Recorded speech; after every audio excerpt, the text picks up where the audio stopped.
You are listening to Gone But Never Forgotten.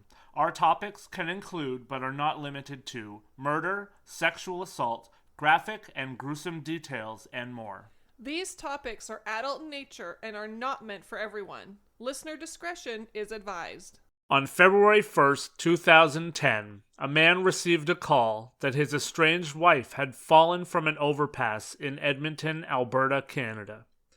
His wife and he had separated approximately a year before that call, and they were embroiled in an incredibly difficult divorce and custody proceeding regarding their two young children, 2-year-old Connor and 10-month-old Jayden.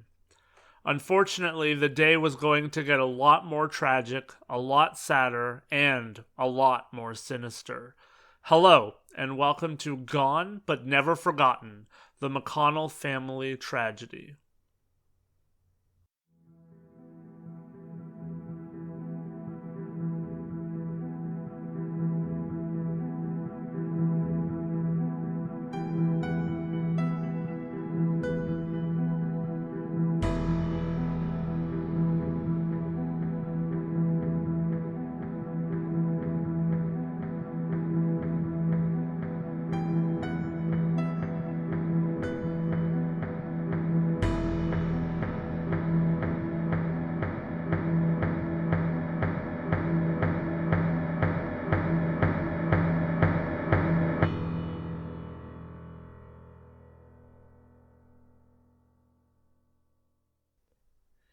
Hello, everyone, and welcome back to GBNF.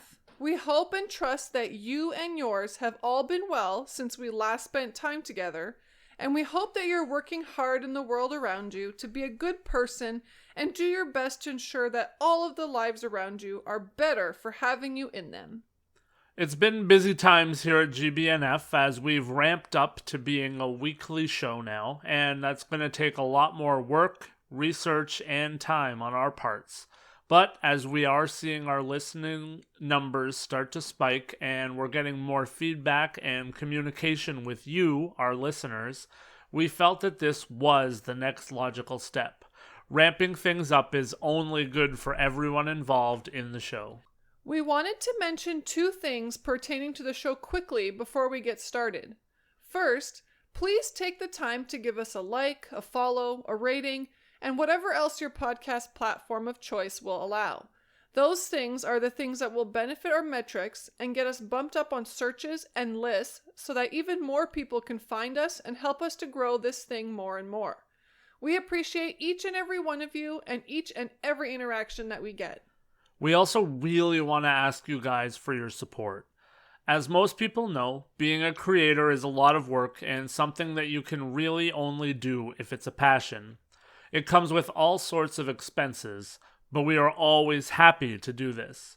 With that said, there are many ways that you can help us out. First and foremost, we have our Patreon page and our Patreon supporters. I want to take a moment to again shout out our long-term supporters, Michelle and Stacy, who have been with us for quite some time now. We have different tiers for supporting us. They start at $1.50 a month and top out at $10 a month, and each level comes with some really cool perks. Yes, if you like GBNF, please consider going to patreon.com/GBNF podcast and becoming one of our listeners, supporters, obsessors, or partners. You can also check out our store at tpublic.com, which can be found on our link tree on any of our social media pages to purchase some merch. And finally, if you can't be bothered with the bells and whistles of figuring out where to go or how to help, but would like to do a one-time donation to help the show, you can do so through either PayPal or internet transfers to our email address, gbnfpod@gmail.com. I think that's enough shilling for one episode, though. What do you say we get down to what we came here for? It's true crime time.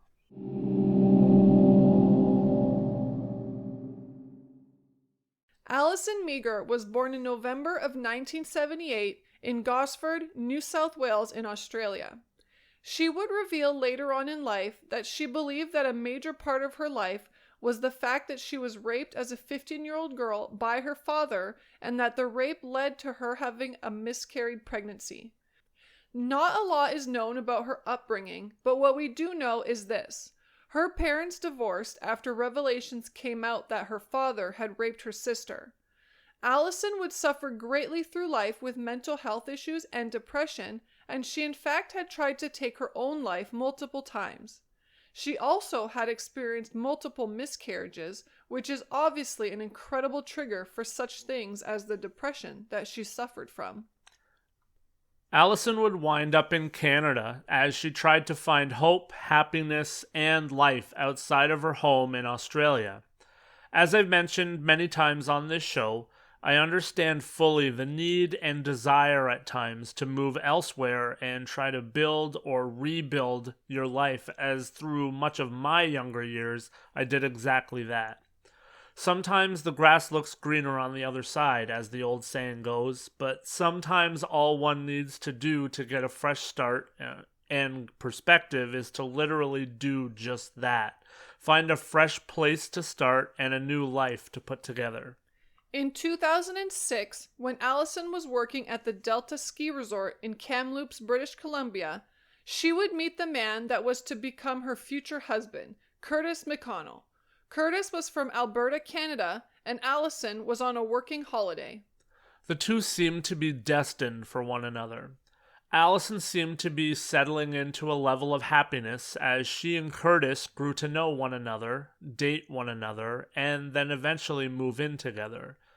Not long after the two were married in Australia, in January of 2007, she changed her name to Allison McConnell, and they moved to Curtis's hometown in Millet, Alberta, which is approximately 50 kilometers south of Edmonton. It appeared that the two were living the perfect life. The couple even welcomed two lovely little boys into this world. Connor came first, being born in July of 2007 in Australia, and then in 2009, Jayden was born. To everyone looking from the outside in, everything appeared to be blissful and perfect. There were plenty of photos to be shown around of the family posing in all sorts of different settings on holidays, vacations, and day trips. The two appeared to have put together the perfect life, the perfect combination of family life, work, and looking to the future. Allison was working for an oil company in Alberta, and Curtis worked in a hardware store. Unfortunately, though, sometimes things are not always as they seem. No, and it would appear that inside of the four walls of that family house, things were starting to become unraveled. After Jayden's birth in March 2009, things started and continued to get worse for the family, it would seem. Not long before Christmas in 2009, just months after the birth of Jayden, Curtis started to sleep on his own in the basement of the house, very segregated from the rest of the family. I think that it goes without saying that in most cases, when you see a husband and wife start to sleep and live separately like this, it is not a promising sign for the future. That much is for sure. Obviously, there is no judgment here, but a step like this really shows a lot of strain in most cases and really leads to either reconciliation after taking some space or leads to worse things. Sadly, in this case, it led to a slippery slope of worse things. As one can imagine, when someone has a history of depression, Allison did not find herself in a good place as their marriage deteriorated, and there are many reports that she started to slip more and more into a place of depression, heartbreak, and rash decisions.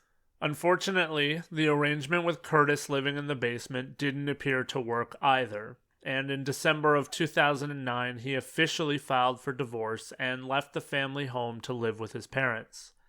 At first, things seemed as though they would make an amicable dynamic between Curtis, Allison, and Curtis's parents, and that things may in fact work out best for everyone involved, especially young Jayden and Connor. But unfortunately, that was not to work out in the long term. As anyone who has gone through or knows about divorce proceedings, they can get pretty costly and pretty messy, especially when there are children involved. This case would not stray from that possibility, and the two entered into a custody dispute. This case, however, was muddied even more than usual. This was not just parents going to court to decide which parent would have custody versus visitation rights. Allison had made the decision that not only did she want custody of the children, but she wanted to take them back with her to Australia. Curtis, obviously, was staunchly against that and wanted his sons to remain with him in Canada. In the end, a judge would rule in Curtis's favor, saying that the boys would remain in Canada. Obviously, this caused even more tension and problems between Curtis and Allison, as she now was forced to stay in Canada, against what she wanted, or risk not seeing her boys ever again. One can only imagine how real and awful these court proceedings likely were. When there are issues that lead to lengthy and often messy legal proceedings, disdain really can only grow as the pain grows and the fights drag on. Luckily, I haven't ever been close by as a family went through this, and I really do count my lucky stars. The horror stories that you hear really can help someone understand why maybe marriage isn't always the best way to go anymore. But I feel like that's a whole other episode for a whole different podcast. But let me just say now, I am happily married. You bet you are. Things all came to a head on February 1st, 2010, when Curtis would receive a phone call from a police officer in Edmonton, Alberta. Remember, that was about 50 kilometers away from home.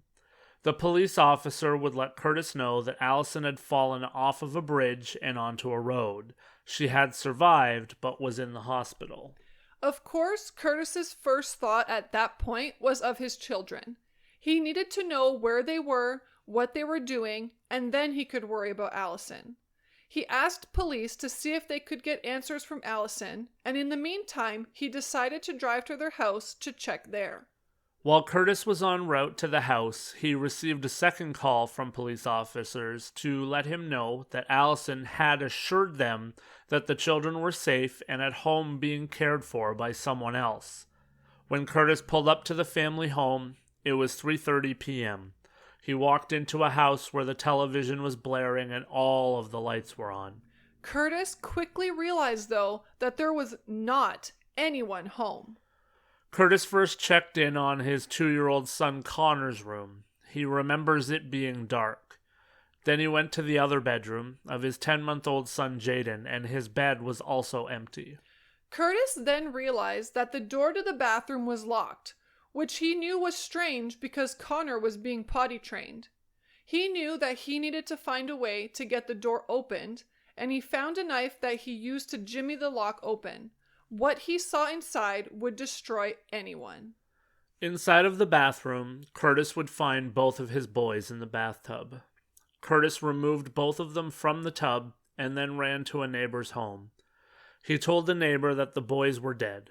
He told the neighbor that he could not look at his kids, but they were dead, and he knew that it was Allison that had killed them. What Curtis had walked into was a room with his 2 dead children in a bathtub. He said that when he reached into the tub, the water was so cold. He would later tell the courtroom that she had just left them there to rot. On the toilet seat next to the bath was Allison's wedding ring. I honestly cannot even imagine. Death is something that we all know is an inevitability, but we never think that we'll outlive our children, and we certainly are never prepared for anything like what this poor man walked into that day. Allison would be arrested and charged for the murders of her 2 young sons. A forensic computer analyst would later state that police found internet searches on the computer at the home that had searches back to January 13, 2010 for things like, how long does it take to drown? And how long does it take to die from strangulation? The boys' funeral would be held 5 days after their bodies were found. Hundreds of people would attend their funeral, and Curtis would say things better than I ever could hear, so I am going to quote part of his eulogy. Quote, "As every parent knows, the most pure thing is a child's love. When they put their head down on you, it's so wonderful, so strong. I'm going to miss them. The pain is so strong, but I wouldn't trade one memory away, no matter the pain. The memories are all so filled with joy." Such strong words and such heartbreaking words. I cannot even imagine what this would be like to go through, to have 2 young children just taken away like this. But there is so much strength in those words. At the funeral, Allison's name was not mentioned and she was not present. It was not public knowledge at that point that Allison had murdered her 2 sons, but it was pretty widely expected. She survived her suicide attempt jumping off the bridge, and she claimed to have no memory of the bridge or what happened with her children. After she was released from the hospital, she was moved to psychiatric care at Alberta Hospital, Edmonton, where she would stay for 15 months.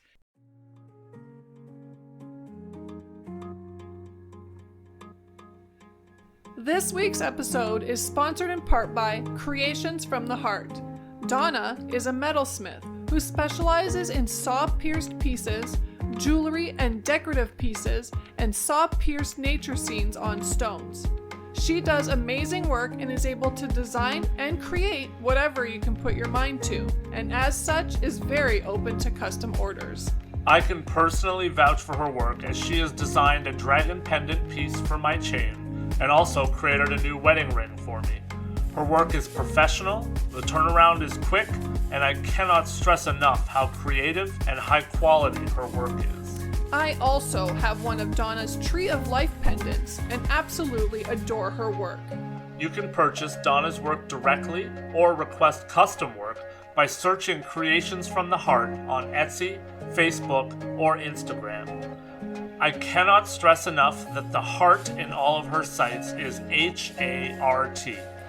Next time you're looking for a one-of-a-kind gift for yourself or someone that you love and want professional quality without the boutique price, get in touch with Creations from the Heart and you will not be disappointed.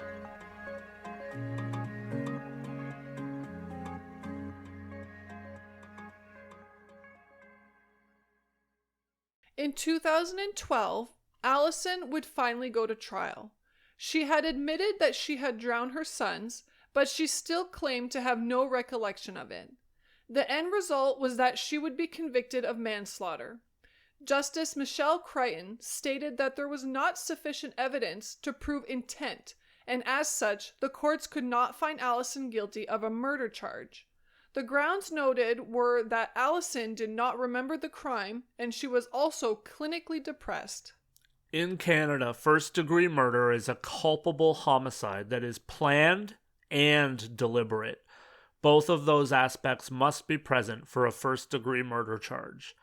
A first-degree murder charge carries an automatic life sentence with no chance for parole for 25 years. Second-degree murder is a deliberate killing carried out without planning. The minimum sentence is 10 years with no parole, but can also match the life sentence with 25 years of no parole. Manslaughter is a homicide committed without the intention to cause death, although there may have been an intention to cause harm. All of this to say, Allison would be found guilty, as Julie said, of manslaughter only. The reasoning explained a little better is because they could not prove or disprove that there was intent to kill on the part of Allison, because she was mentally unwell, and also because without her being able to talk about the incident, because she didn't remember it, they could not find out if this was a heat-of-the-moment action or something she had planned to do. In court, asked by her lawyer if she had drowned Connor and Jayden, her response was, "It is my understanding." When asked if she remembers doing it, she said, "I do not." Giving Allison some benefit of the doubt, her testimony seemed to show a woman who was having significant mental health issues. Even when she was asked her age on the witness stand, her answer was, "I'm 33 years old, I believe. I haven't kept track of it recently." I know that we're all pretty much taught that the only mindset to have is murderer bad, victim good. But I can't help but find myself having a little bit of empathy here for Allison also. If we do just accept everything that she shared about her family and her past life, what you have is a woman who was likely failed by the system. She had depression. She was molested by her father. She had a hard life also. She tried many times to take her own life. She would even state at the trial that she never thought of hurting the boys, only herself. I know that this could have been words coming from her mouth that didn't have truth, but I think that there's enough of a track record here to say that Allison needed help. None of that, though, is to say that she should be excused of her crimes and actions either. I just find myself being able to see people as people, also, if that makes any sense. It does make sense. And also, I think it's not necessarily just about murderer bad or victim good. It's just about sad situations, tragic situations. You know, like it's sad for the children. It's sad for the family. It's sad for Allison. You know, even people that are like, you know, serial murderers or whatever, there's still a level of sadness that they have that mental capability to do those things. Like what happened there? You know, so same with Allison. It's almost like, you know, how did this all come to be? You know, she had a history of things happening, but something, you know, there was something that made her choose to do this. And that in itself is just very, very sad. Yeah, I think I've said it a few times, but like one of the reasons that I'm really into true crime is I love psychology. So for me, it's like, yeah, like I wish that I could talk to this person. I wish that I could talk to many people in our cases, because it's like I just want to understand what was going through their mind. And I can't get enough of the psychology behind anyone who commits murder or any of these crimes that we talk about. Yeah, I think out of all the episodes we've done, I mean, they're all sad, but this one like hurts my heart a little bit more because like it's a mom and I'm a mom, so I can't imagine the level of pain or mental distress that she was in, that she thought she had to do that, you know, or she didn't mean to but ended up doing.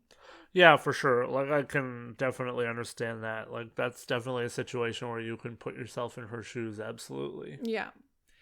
Originally, Allison was sentenced to 6 years in prison, but her sentence was shockingly changed to a sentence of 15 months of confinement, which meant that she was given a sentence of time served for her time at the psychiatric hospital. Instead of being imprisoned, Allison was being released and scheduled for deportation to Australia. With that change to sentence and schedule for deportation, an entirely new fight began. The Alberta government tried to block Allison's deportation, and the fight was on to try and get a new trial because many levels of government and the Alberta Minister of Justice, Jonathan Dennis, said that the sentence was too light, and he said that he would do everything he could to have Allison return to Canada for another trial. But all of that was not to be. Allison was deported back to Australia on April 10, 2013. Prosecutors, for their part, did try their best to have Allison return to Canada, and there was an appeal scheduled for October 30th of that year. But in September of 2013, a person would find a body under the Brian McGowan Bridge in West Gosford, New South Wales, Australia. Her lawyer, Peter Royal, stated publicly that Allison had indeed committed suicide. Alberta Deputy Premier Thomas Lukaszuk posted a tweet that I think sums up my thoughts on this case quite well. Quote, "Sad end to what already was a tragedy." Unquote. Yes, this is an incredibly sad story all around. Yeah, this one hits me in the feels a whole bunch. This was a story that was actually brought to me by a friend who knows Curtis personally, so I guess I can say I'm a degree of separation away. But this was a story that I think I only vaguely knew about. I'm pretty sure I remember hearing about the story when it took place. I just don't think that I ever did a deep dive into it, really. My heart goes out to everyone here, members of both families. There's just a whole lot of heartbreak. Do you have any other thoughts that you want to share, Julie? I mean, I have lots of thoughts on this one, but I think, you know, usually in our episodes, like, we don't like to focus too much on, like, the killer or, you know, the person that is causing the crime. But in this case, I feel like she was also a victim of not just herself, but of mental illness, because she did end up taking her own life.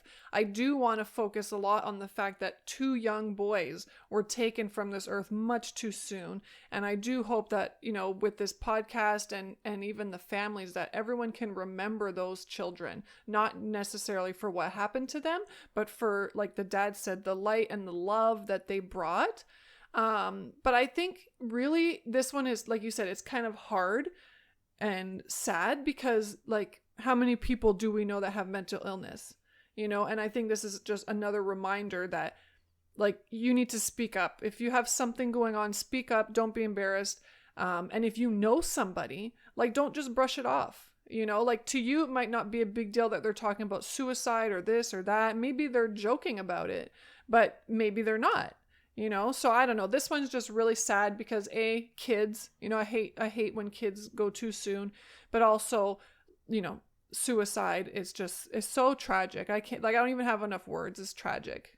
Yeah. I'm glad you started to segue out there a bit. Like, I don't want to talk about Allison anymore. I mean, I think we both shared that, like, we feel that there's a lot going on, but I mean, lost in all of this, like, it is a short story and a short episode because there's not a lot of information on it, but I felt that it was a story to tell. And, like, Curtis, I mean, how do we not talk about Curtis? Like, yeah, this guy went from having an entire family to being the only left member of his family. Yeah, like, and to me it's like, we've shared, like, Matthew is my stepson, and it's like, I can't imagine walking in on that scene that he walked in on that day at all, even anything remotely close to it. So my heart goes out to him more than anyone. I mean, like, this poor guy is living with this set of circumstances to this day and will probably relive it for the rest of his life,